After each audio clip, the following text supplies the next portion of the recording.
पटाक के।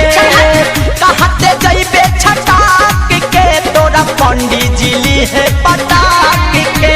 ढेर गर्मी फेंकले हाँ। अभिषेक यादव प्रेजेंट मारवा पैकर।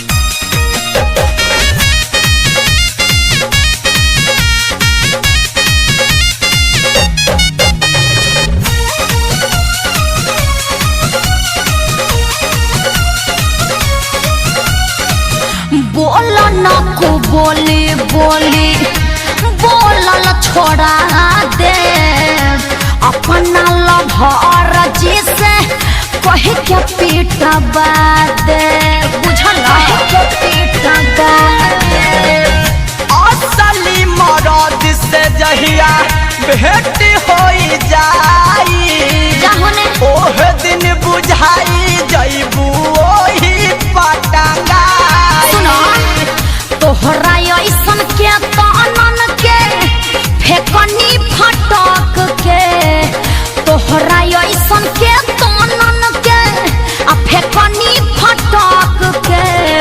कहते जइबे छटाक के लिए बाबू साहेब जी पटाक के। कहते जइबे छटाक के तोहे सिंह जी ली है पटाक के। नहीं भगबे। अभिषेक यादव प्रेजेंट मारवा पैकर।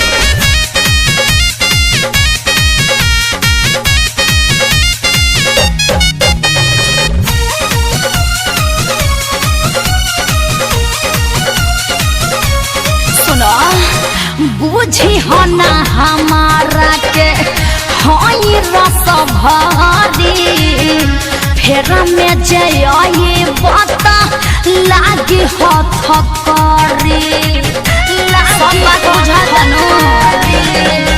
होई जे रानी जवन ओह दिन देखाई।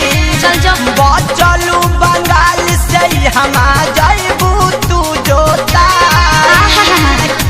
बिके बेदर्दी रही जइबा कलप के रमेश धनंजय रही जइबा कलप के।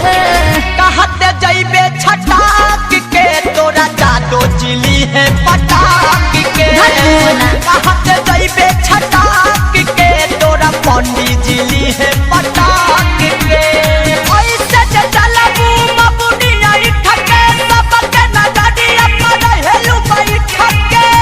दमवा त बाबू तू दे खाबा हम में सट के। दमवा त बाबू तू दे खाबा हम में सट के।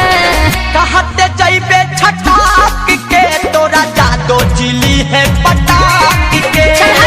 कहते जइबे छटाक के तोरा पंडित जी ली है पटाक के। बुझले लोला कुछ देबो। अभिषेक यादव प्रेजेंट मारवा पैकर।